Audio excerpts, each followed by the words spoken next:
Everybody judges you by how Yeah. you sound. And Yes. that's another thing about voice is you at least want to present yourself in that authentic way, and Mm. why they don't use their authentic voice. Now that I have found to be very interesting when I start to unpack that a little bit Yeah. with some of the younger women, and I think it goes back to their childhoods.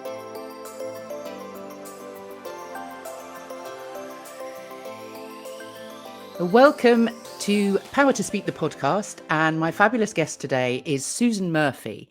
And Susan, welcome. It's so nice to be here. I'm delighted to share some time with you this morning, Jackie. Yes, and I know it's very early your side. A little bit, but not too bad. Yeah, well, thank you so much for getting up and being here. But we'll talk later, and people will understand how you at 7 o'clock your time in the morning you are bright and breezy and looking lovely. It's almost lunchtime for me. Well, you are a broadcast voice coach. I am a voice coach working in a business area, but actually your broadcasting voice coaching is quite different because you're working with a different set of people. So you're working with television people, basically newsreaders, Mhm. anchors, and weather people. So explain a little bit about how you came to sort of niche in that way. Well, this was an idea I had always had in the back of my mind. And last year, in fact, it was last summer, I just decided I was talking with a friend about possibly starting a new business, and she wanted to do one. And I said, well, let's have lunch, just like what's going to give us the courage to do this? And she said, well, what I've always read is that if you want to do something niche, you have to, quote, have a very strong opinion about something. Well, that light bulb went off. Oh, yes, I have a very strong opinion about how voice should sound on television and radio. So that was kind of the impetus I needed to get started. And I knew I could work with broadcast people. And the pandemic and the rise of Zoom is the perfect vehicle for me. So I ran the idea past some news director friends of mine, and they thought it was a great idea and that thought it would be very useful.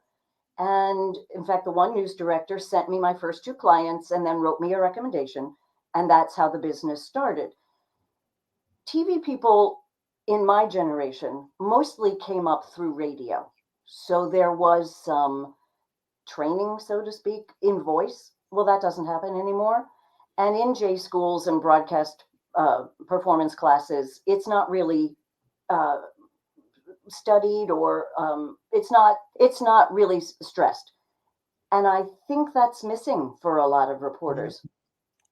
One of the reasons voice is so important for a reporter is that if you don't connect with an audience, if you don't sound authentic, if you don't sound like an expert, your audience signs off, your audience goes away.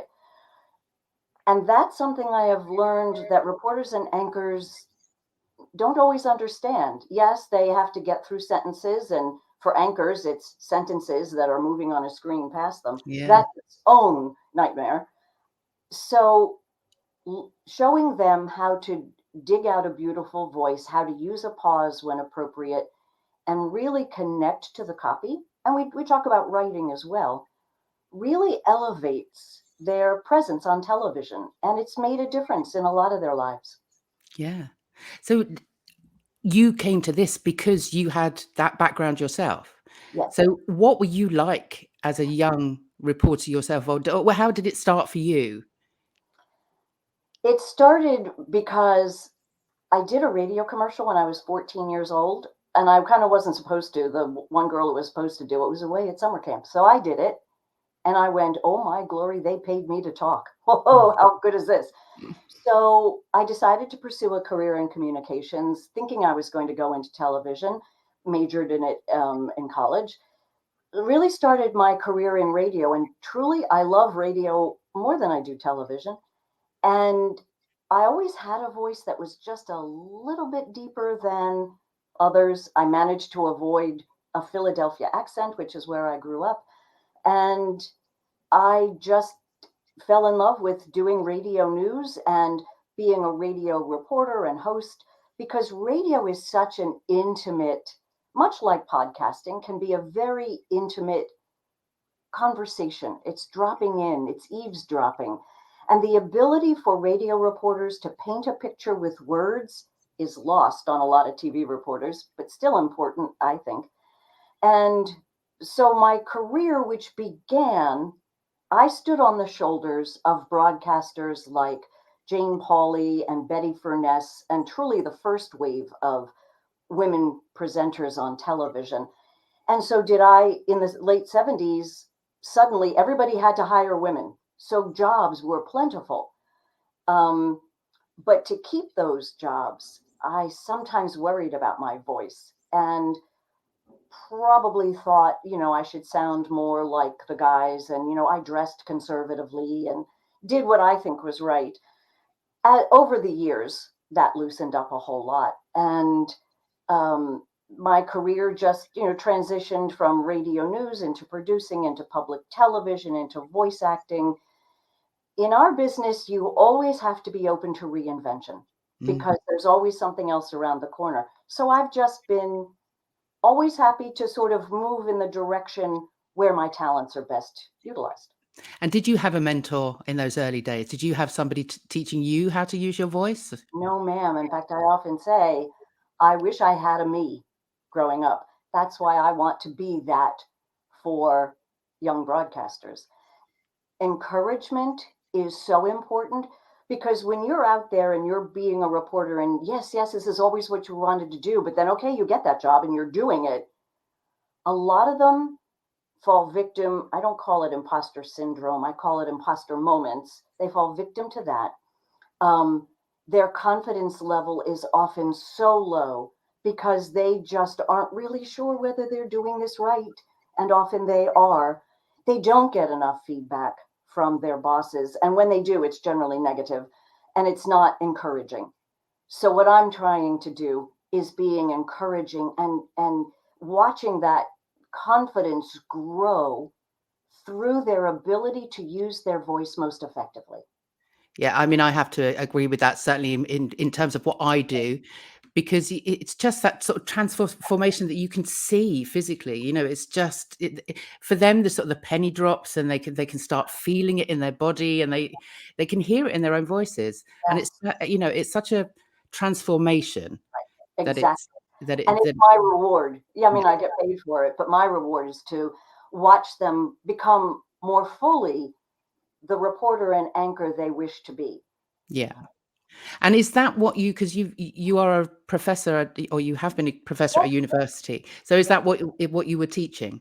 Yes, I loved it. I taught upper level broadcast performance courses. And sure, I can teach you about the television mechanics, but it all has to start with the voice in tandem with the writing, particularly for an anchor reporter. The words you choose are super important. Are they loaded? Are they biased? Are they appropriate? That's a whole nother lesson. So yes, I adored teaching it at the college level. Yeah. In fact, a lot of the students I taught 15 years ago are the ones who now recommend me to colleagues. And, it's come full circle, and I'm very grateful that they've done Yeah. that. Oh, that's lovely. Yeah, I mean, I love that. I love bumping into students when they're all grown up and you can go, Very, "Oh very, my very, goodness." I'm still in touch with many of them. Yeah, oh, that's lovely. So you grew up in Philadelphia, and you say a Philadelphia accent, and it's funny, isn't it? Because over here in the UK, I mean, you only have to walk 5 minutes, and you bump into another accent. You come across another accent. Right. America is so spread out. I mean, there are I can hear the New York accent, and I can hear the sort of the Southern Southern accent, but the Philadelphia is that very different?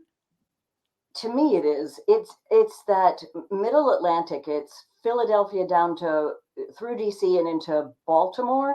There is a particular way of, like, they'll pronounce the word water, water, water.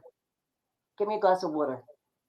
And so I managed to avoid that. And now I live in Charlotte, North Carolina, and the only expression I use is y'all, because y'all is a great word. It covers so much. So I just managed to have no accent. And back when I was coming up, no accent was the rule of the day. That has loosened somewhat. I'm not going to say that a full Southern accent is going to play well in Boston. It might not, nor would a Boston accent play very well in Miami. But regionally, if you're going to stick to your hometown, which a lot of reporters and anchors like to do, eventually get back to their hometown, it's fine now. 20 Yeah. years ago, it wasn't. But regional accents are now appropriate in some places. In the UK, are accents acceptable, or do they brand you in a good or bad way? It's funny going back years. I don't know what, when it all kind of changed, but certainly the received pronunciation of the broadcasters over here for the BBC and that very clipped, accent that everybody Uh-huh. spoke very, very like that. That's totally gone now. But there is still a kind of a flattened, Really? yeah. But having said that, accents are now, they say, and I don't know, there's some statistics out there that from the northeast here is the most trusted accent, or the way different accents come across, whether they're more trustworthy, whether they're more warmer. So it Interesting. is different. Yeah. They're kind of viewed in different ways over Okay. here, but Right. Well, definitely more. everybody judges you by how Yeah. you sound. And Yes. that's another thing about voice is you at least want to present yourself in that authentic way. And an authentic voice, at least in my experience, particularly for women, is a bit lower, is a bit richer, is a bit bolder than what they're used to using. Mm. Why they don't use their authentic voice, now that I have found to be very interesting when I start to unpack that a little bit Yeah. with some of the younger women. And I think it goes back to their childhoods, where a girlish or breathy or Barbie doll voice got the attention they needed, or the somehow the approval that they needed, and now they still hide behind those voices. And that's not natural to them. It was something they needed to do at the time to. I worked with one woman who said she grew up in a rather dysfunctional household and a lot of yelling going on, and she just tried to be the peacemaker. So her voice would rise as she would just try to go from situation to situation to put out the fires. And when we worked on where her natural pitch was, it wasn't there. And once she started using it regularly, she actually said to me, "This has been healing." Have you found the same in your Yeah. work? You do. Yeah, absolutely. It's incredible, isn't it? Because it's so deep within us. And Yes. as you say, a lot of the way that we speak and we communicate goes way back. And it served us back then, but it doesn't serve us now. No. And I had a similar thing with, I was teaching a Find Your Voice workshop, and I had a former teacher. She was retired at this point, but she came in just because she needed more confidence around her voice. But she'd been a teacher for 30 years, 40 years. And I was sort of trying to get her to use different levels of her voice. So to sort of go through and play with it, just play with the different voices. And I said to her, well, maybe do this with more authority, really to sort of give me that really deep authoritative voice. And she said, oh, I can't use that voice. So what do you mean you can't use that voice? She said, oh, my mum told me when I was a child not to use that voice because I sounded like Peggy Mount, who is an actress over here from the 50s, I think, who was like a real battle axe, Oh, she was sort of this caricature of a British battle axe. And so she never used that voice. She never used a deep authoritative voice. And yet she was a teacher. hmm. And you think, well, how did you manage to go through that career? But yeah, at the end of that, and I've several students come up and say it was like therapy. It's just Yeah. a release and a relief to be able to use Even and find their own voice. and even for men, I have found, well, and for my anchors particularly, they often adopt a voice that they think they should Yeah, sound like. Whoa, whoa, whoa, whoa, whoa, back up. No, no, no. We're going to find who you really do sound like, and you're not imitating anyone. You can admire them, but let's not imitate them. So even for the young men I have worked with, there has been some sort of release for them that they don't have to invent something Yeah. that that natural voice is there. And when it's paired with the right connection to words and the right connection to their audience, well, hello, that's Yeah. how it's supposed to be. And Yeah. that has, so it's two different two different problems that have kind of almost the same basis. Yes.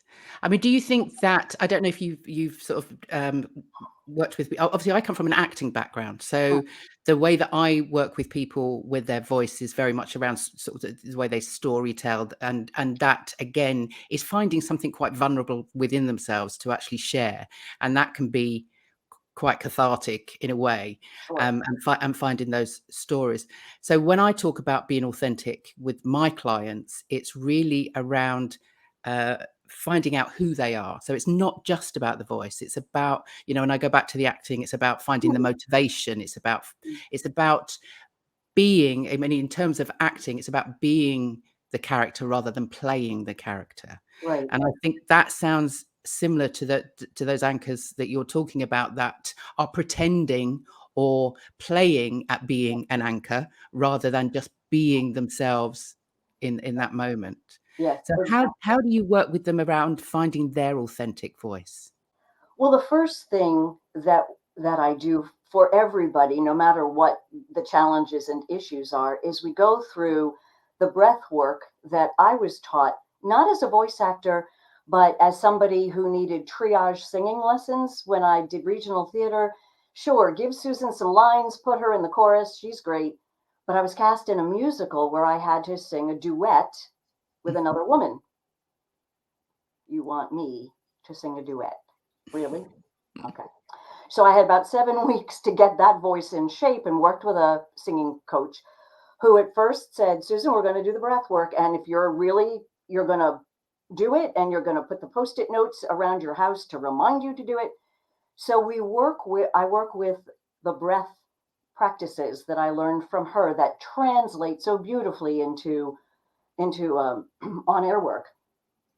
And it's imagining their backbone as a string of pearls as their weight really drops into their feet or to the seat of the chair, and that it creates this clear, unobstructed pathway for air and energy.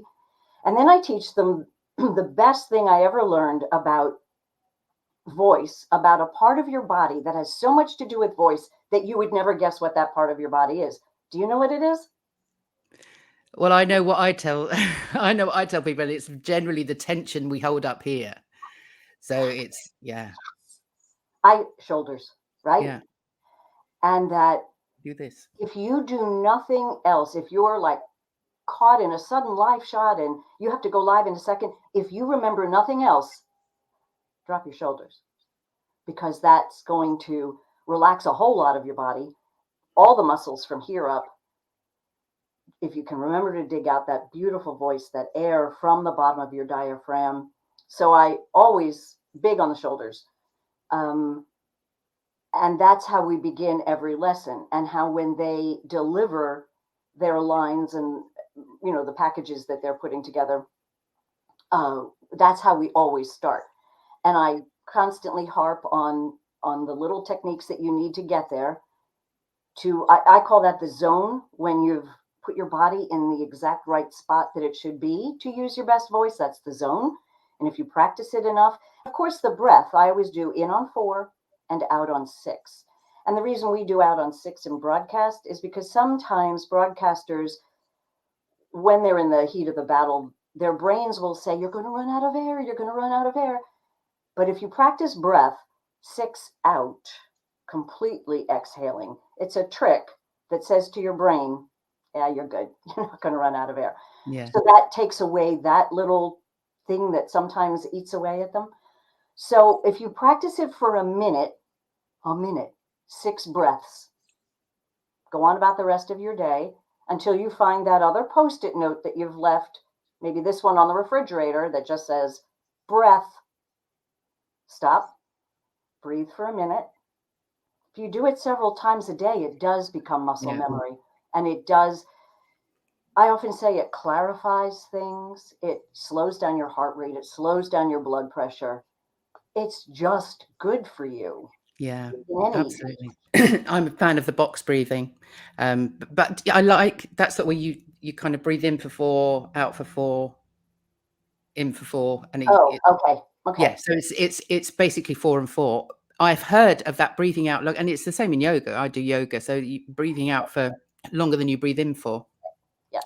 But I always, when I'm talking to clients about their and going through their breath with them, for me, it's when they breathe out, it's pushing out that last bit, so they can feel their abdominal muscles actually pulling in because they've let that last bit of air out, Right, right, right. and then that that naturally means that the next breath in is a sort of a longer, deeper breath, and then that's when they get to really feel where that breath needs to go. And if you But yeah, practice it keep the lying shoulders down. down, right, Yeah, but if you practice it lying down, then you really see your belly moving, and that helps your brain to understand the diaphragm as a muscle. A, yeah. needs exercise, and B, can do a whole lot more than you think it can do. No, I tell clients that lay down on your back, put a book on your stomach, so that when you breathe in, you can actually see the book rising. Or Right. I get them to put their middle fingers together just below their belly button, so that when they breathe in, if their fingers move apart, and then when they breathe out, they should come back together. Oh, no, that's funny. I say make a fist and put it right below your breastbone and just above your belly button and push on that. And so okay, that's your diaphragm. That's your gut.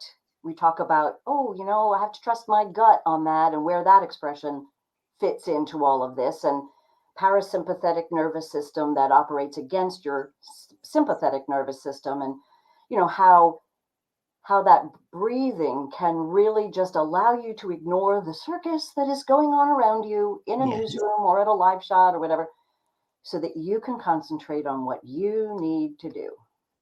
I mean, what's slightly different with what we do, and although I do get asked quite often, should I use an auto cue? Should I script what it is that I'm doing? So obviously, I'm working with people that are doing a talk, or they're standing on a stage, or it could be on a Zoom, but they want to know whether they can have that script as a bit of a safety blanket. So I work with them so that they kind of work to visuals and they work to bullet points, so that they're more natural, and it's not off the cuff, it's well practiced, Right. but they're not reading. But obviously with what you do, that auto cue is essential, isn't it, really? Because the people that you're working with, those reporters that may well have written their own script, they have certain stories that they need to tell, certain reports that they need to make, so they have to, I assume that's why they have to have it scripted.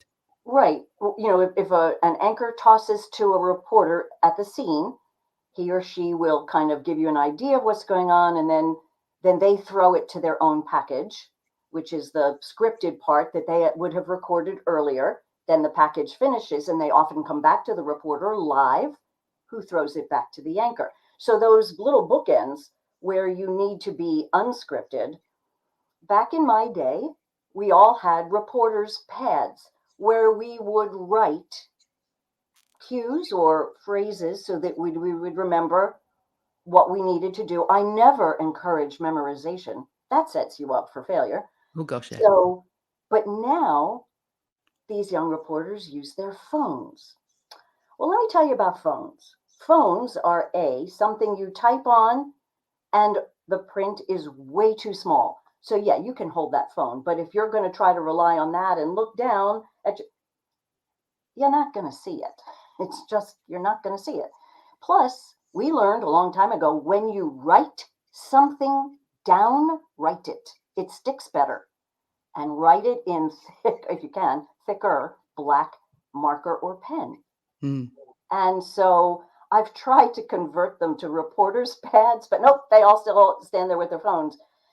And that works against them, I think, particularly in their first couple of jobs. Yeah, you'll get to the point where you can do that off the top of your head, but Yeah, not right now. yeah. Really go back to some things, tried and true things that work. But sure, memorization for a reporter is death. Yes. I mean, it is for anybody, really. But at least the auto cue is a way. But that's the other thing of having an auto cue, but not just reading it in a monotone fashion. It's reading it as if you are, as if it is off the top of your head. So See, how I never use the word reading, because that implies that it's just reading. So I always Yeah. say we're delivering, we're presenting, we're not reading. So But it that can did, come off so monotone sometimes. yeah. I mean, how do you work with that?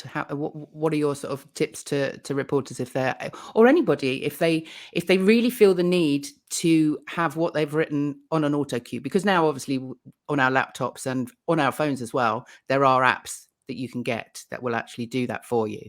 So, but how do you work with people to kind of get it to sound that natural? Well, one of the things, depending on where you are, how do I? There has to be. You have to believe in the words you are saying. The problem I run into with reporters, especially, is that it got drilled into their heads in journalism class that you have to be objective, you can't be biased, you can't be part of the story. I don't know about that. I'm not asking you to be biased or take a side, but I am saying if anything from a city council meeting to that grieving mother who just lost a child, you kind of do have to be part of the story. First of all, you're working for your audience, and your audience expects you to bring you that story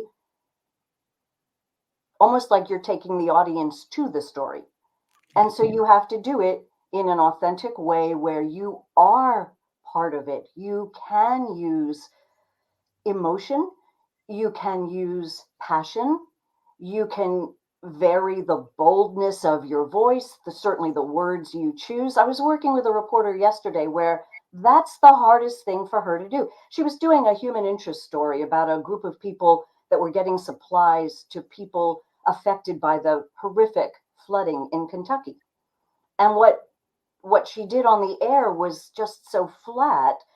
And I said to her, these people are trying to help people in the worst of situations, and then at some point in the piece she's saying that the group could really use some help from the public. And so we talked about how she can be involved in that story. And I said, in a human interest story, what other side is there that, it got to do both sides? There's another side for there? No. Yeah. So they all got it in their heads that they can't be part of the story. So believe in it, be part of it, bring your audience along with you. That's Yeah. there. No, I think you're absolutely right. And believe is a big word in my in what I do too. Because, again, as being an actor, if you don't believe what you're saying, then your audience won't believe you either. And that's something I Yeah, bang on about a lot. And me I think too. that's where the authenticity comes in too, Sure. is because, yeah, you have to believe what you're saying, because otherwise your audience just won't either understand what you're saying, or they certainly won't believe what you're saying. So, And I yeah. also have to work with reporters who think they need to speak in long sentences because they think that sounds smarter. Well, in an academic setting where you can read it, maybe the answer is yes. But in a situation where you're presenting something to an audience or whatever, the simpler sentences are far more effective because it's more like conversation. It's Yeah. more the way we speak. I always say to the reporters, write it like a fifth grader. How old are you in fifth grade? You're 10.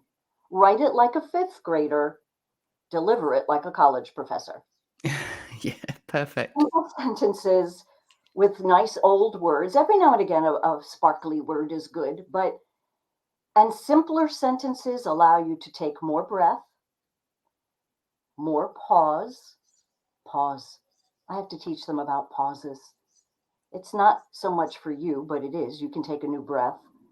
That slight pause allows you to, in your head, jump ahead of where you might be going.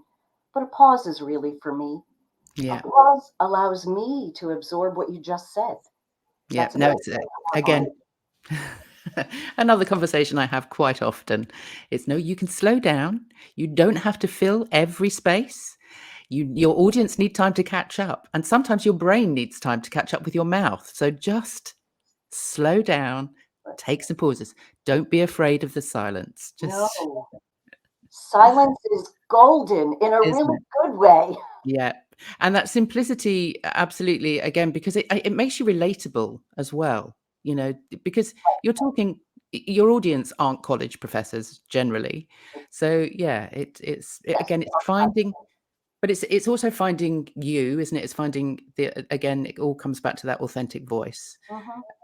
Because I would imagine as well, I mean, I've seen reporters. I saw one lady reporting on what was going on in Singapore, I think. I mean, Mm. there was, you know, all sorts of madness going on and Yes, people yes, on the yes. streets and stuff. And she was reporting, obviously ad-libbing as she was going, or in my world, I call it improvising. Improvising. But she was ad-libbing, walking backwards from the camera I into saw a that clip. massive crowd. I saw that clip. Wow, powerful. Yeah. So can you teach that? No, I think that's something that's learned after a lot of work not doing that. I actually think the ad-libbing can't really be developed until you become a superior, not reader, deliverer, presenter of scripted material. Mm. I think you need to. That's why I always advise my anchors and reporters take 10 minutes a day, go back on an old script, and deliver it again out loud. Constantly read, say it out loud. The Yeah. better you get at that, and you have to become superior at that to be able to ad lib in a crazy crowd walking backwards. That's you can't teach that. That No. just that just happens after great practice in a studio or in other live shots, I Yeah. think. No, I had to have a similar thing when people think, "Oh, I don't need to prepare. I'll just wing it." You know, get on a stage and do their talk. They know what their theme is. They know what their subject is. I can just wing it. It's like, no, please don't wing it. No, You know, but it's and again, improvisation is the basis of all script work. So unless you can improvise, unless you can make stuff up as you go along, unless you are really well practiced at doing that, then in my world, you can't then bring life to a script.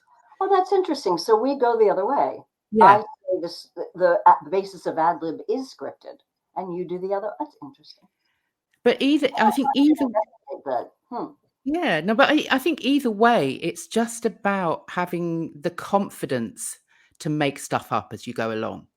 And so either way, it's kind of making sure that you've done your groundwork. yeah, And reporters, they spend all day getting all the facts, interviewing all the people, and they're going to put together a piece that is only going to include this much of what they learned because you don't have all day to do it.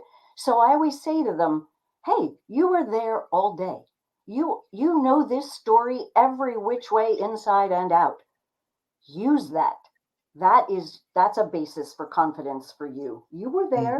You know what was going on. You can talk about the ins and outs and you could ad lib around stuff you weren't even able to put into your package kind of thing. So gain or absorb some confidence knowing you were there all day. yeah. Again, everybody knows their stuff, and people come to me to do a talk that they've been asked on marketing or on engineering, or it could be anything, and they know their brain is full of knowledge. But to say to them, just talk for 5 minutes. That's all you need. You've got 5 minutes. Just talk to this audience, and then it's like all the knowledge just drops out of their heads.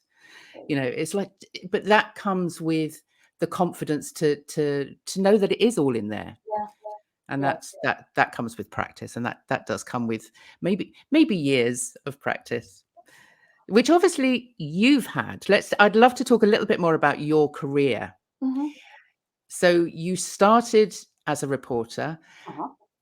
and then you've got into voice work. So you've done voiceover work Uh-huh. for commercials. Hmm. You've been a radio personality in New York.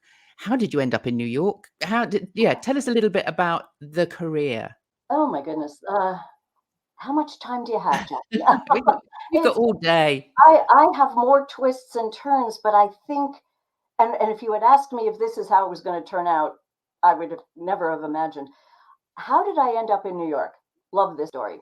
So, when I was working in Philadelphia after college, I was working at at a radio station that was owned by, at the time, Group W. That was the name of the company, Westinghouse Broadcasting. And I had married my college sweetheart, and he was working in television. Now, he worked nights, and I worked morning drive. We were never in the building at the same time. Well, about 4 months after we got married, the brilliant folks up in New York in Westinghouse headquarters noticed that our checks were going. I think I did change my name, and our checks were going to the same place. Wait, these two got married? Oh, well, we have a nepotism um, policy around here. Get two married people cannot work in the same building. Really? This was 1979. So, because I had worked like this much less than my husband, I was going to be the one to get fired. So I quit and my husband quit. We thought, of course, Westinghouse would crumble without us. Westinghouse did not crumble. They no longer exist, but they did not crumble.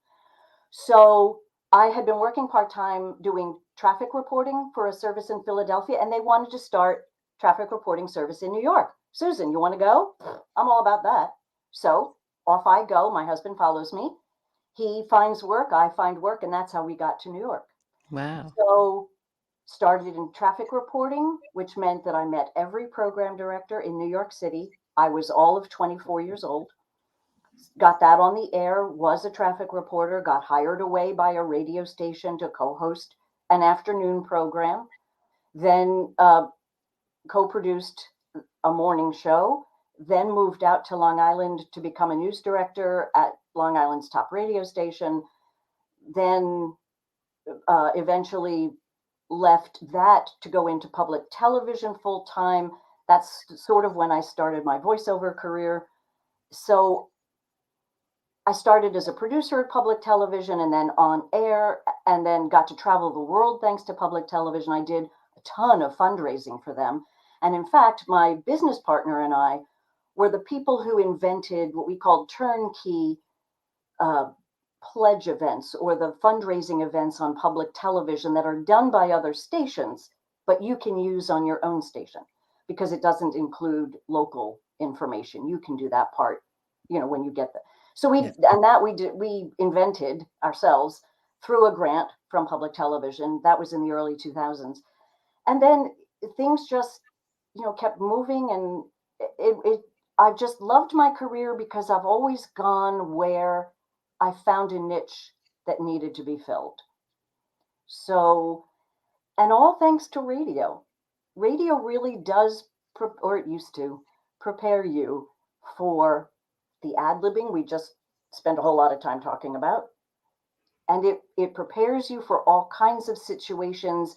And being a reporter, you never know what story you're going to be assigned. So if you're not a curious person, if you don't love to learn, don't bother being a reporter. So I've just always loved and investigated and left behind one job to move on to another. So, Yeah. I still do the voiceover work, and now I do the voiceover coaching. And it's been a really rewarding career in that I can give back to a generation of reporters and anchors. As I like to say, I've taken 40 years of broadcasting, condensed what I've learned, and I can show it to you in a matter of 4 hours, is how long we worked together.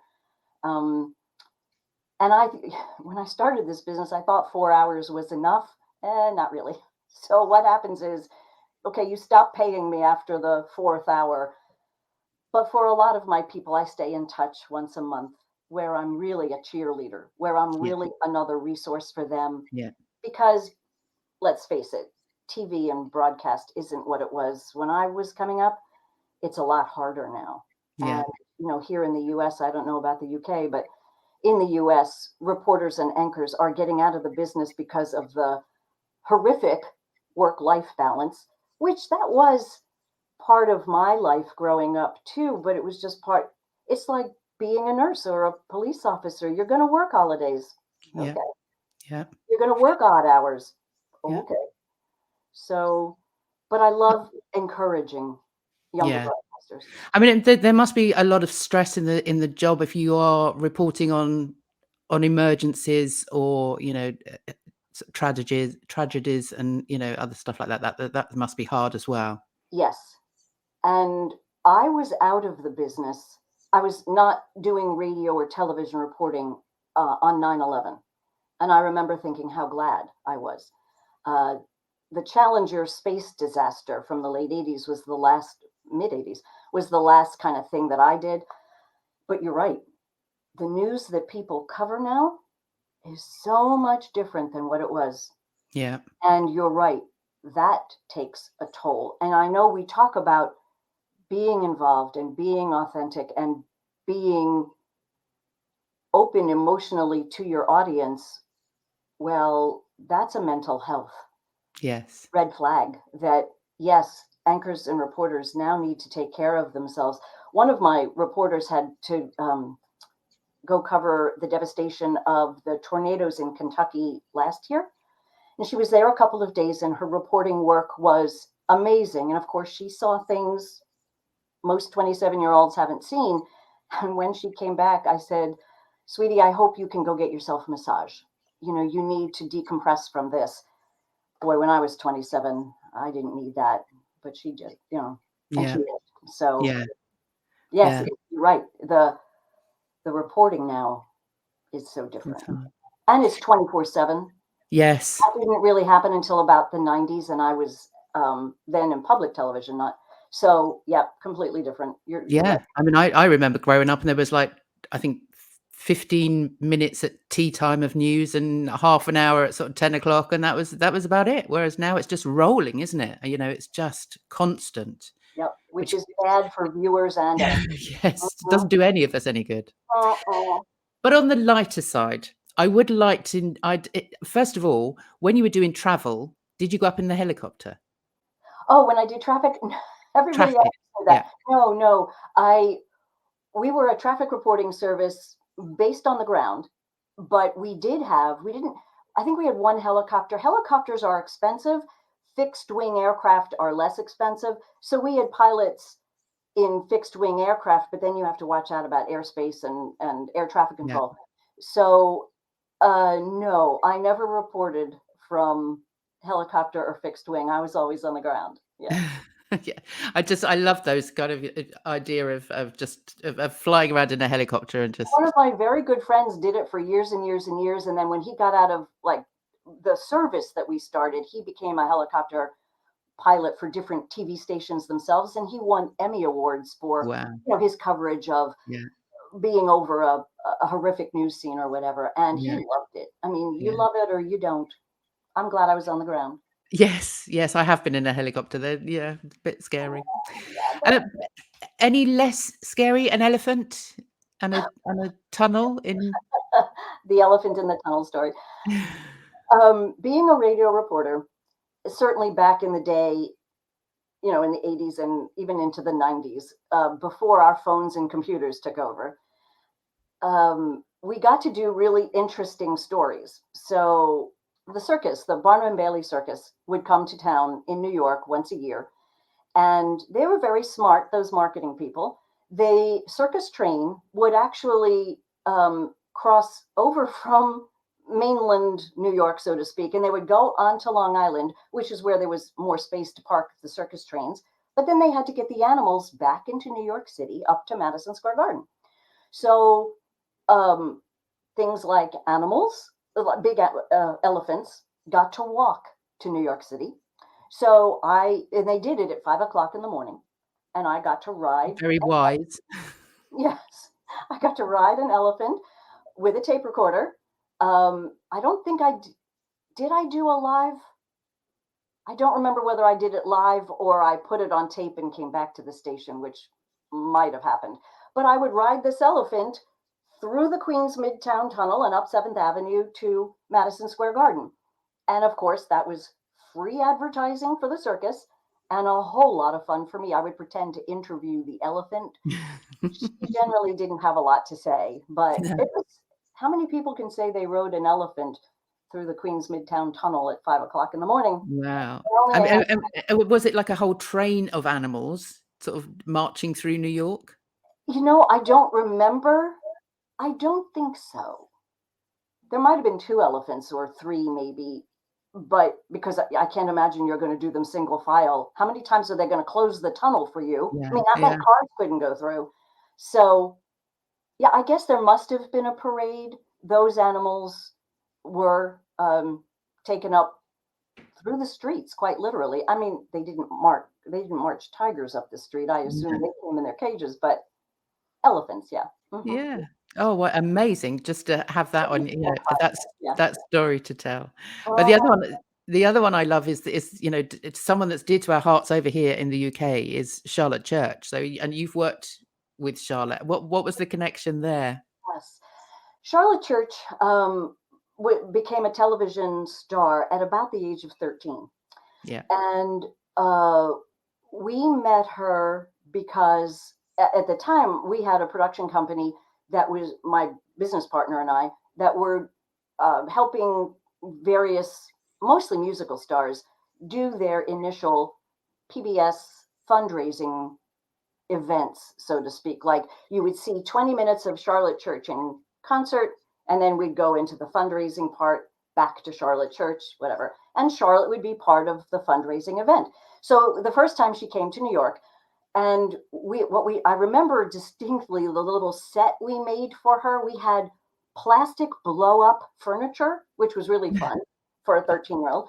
So, we sat down and we interviewed her there. And from that point on, she always requested me as the person to interview her for her events.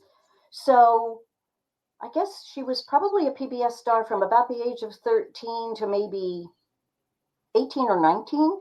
So I interviewed her multiple times. Sometimes it was at her home in Wales.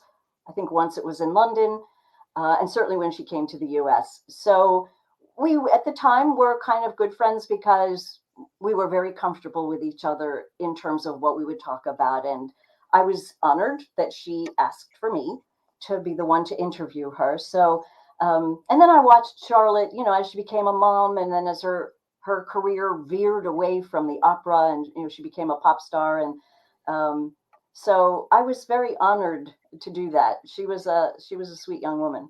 Is Yes. a Yeah. sweet young woman. Yeah. I mean, she's a lovely personality, I think, as well. She pops Yeah. up every now and And again over here. didn't she have her own TV show for a while? She did. Yeah. Yeah. Yeah, she did. The last time I saw her on TV over here was The Masked Singer. I don't know if you have that in the US, where Oh, they oh, yes, we do. Yes. yeah, Oh, did she yeah. go on that? Okay. Yeah, I think she won. I don't know. I didn't watch it all. Yeah. Well, before I let you go, I'd like to share your website because this is Susan Murphy Vossot. So explain what is Vossot. If you work in television, I don't need to explain it to you. If you don't work in television, I do. VOSAT is broadcast shorthand for voice over sound on tape. And that is like if you're a reporter and the story you're sent out to cover isn't a big story, it's just sort of a medium story. They'll send you out and they'll say, oh, just go shoot it, take some pictures. And then when you come back, you're going to write just up a little something and the anchor will read it. And that's called the VOSAT. So it's not the reporter doing it. She's just shooting the pictures and writing the story that the anchor will read. Nobody likes to do a VOSAT. You want to do the package. You want to have your name on it. So that's VOSAT is voiceover, sound on tape. For someone who's a broadcast voice coach, I thought that would be kind of clever. But now that I'm kind of really thinking about expanding, who I'm going to work with in a couple of weeks?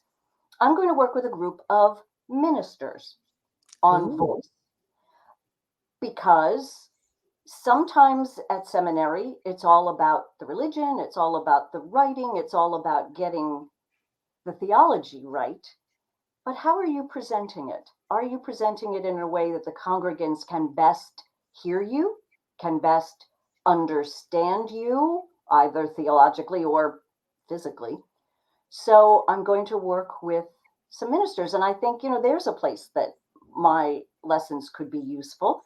And certainly in business, I'd like to expand maybe into just some basic, it's not hard, it's not long, it's fun. I always do the notes for you. I send you everything you can look back on. So VOSAT now needs to be explained for a lot of people.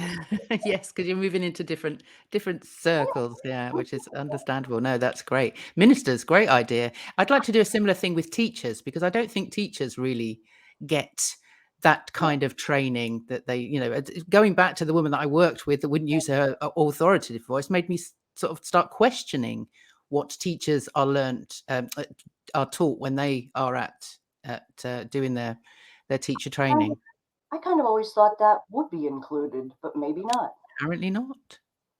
Yeah. Well, there you Okay. go. There's another profession to scratch at.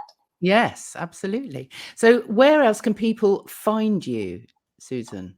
You can certainly find me there at my website, and I'm on LinkedIn. That's pretty much the two places that there I am, right? Yeah.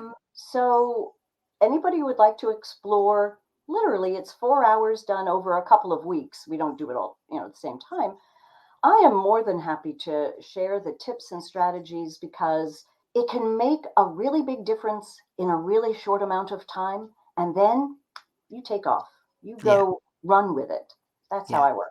So the basics of what you do is literally finding that authentic voice. Is it? And then the writing tips that work so well, if you're going to try to do long sentences and then what I taught you about breath, well, that's going to butt up against each other. That's not going to work. So we kind of do both together, writing and voice. But it's really simple tips that you can change the minute we leave Zoom. You can go and start using it. Oh, that's brilliant. That is brilliant. And because as I say, the scripting side of reporting and as an anchor that hadn't really occurred to me, but I assumed somebody else wrote that and they just read it. But a lot of reporters have to write their own links and their own package. Reporters always write their own. Anchors, you're right. They are often reading somebody else's work. Boy, there's a bee's nest for you when you're Yeah. trying to figure out yeah, that's hard. And that's where anchor cadence, or what I call singing the news, comes in. And I can't stand news being sung. There's no connection there. You're just singing it. Doesn't matter what you Yeah. talk about, they're the same Yeah. cadence. That's hard when you're reading somebody else's work. Yeah. Yeah. Yeah, absolutely. And that's where believe comes in for me. It's, they have to really believe what it is. I always use the example of Shakespeare. So if you go to watch an amateur production, bless amateur actors, they love what they do, but because they don't have the time to actually understand what it is that they are saying, then the audience come away going, "Oh, what was that about?" That's, kids don't get it or whatever. If you go to see the Royal Shakespeare Company do Shakespeare, you will understand every single word True. because they may be reading somebody else's words, but they understand what's behind the words. They understand the motivation. And so Mm. that's the example that I use. And I think if you are reading somebody else's words, then they have to become your own. Yes. Yes. And now I'm going to use the Shakespeare example. Thank you. You're welcome. Oh, well, there you go. We've spent all this time talking, and then I've sent you away with a nugget. So Yeah, I'm well, very you've actually sent me with several nuggets. Like, I'm going to look into, does AdLib inform scripted, or does scripted inform AdLib? Now I've given me Ah, something to work on. So, yeah. I'd like to think this has been a conversation where everybody learns. So Yes. thank you. Fabulous. Every day is a school day. I've really, really enjoyed talking to you, Susan. Thank Me you too, so much Jennifer. for Thank you coming very on. much. And yeah, good luck with it all. And good luck with being a grandma. Oh, thank Congratulations. you. Yes, she's just a little over a year old. I've waited a long time to be a grandmother, and her last name is Ferguson, and I never saw her first name coming, and they named her Murphy. Murphy. Oh my goodness!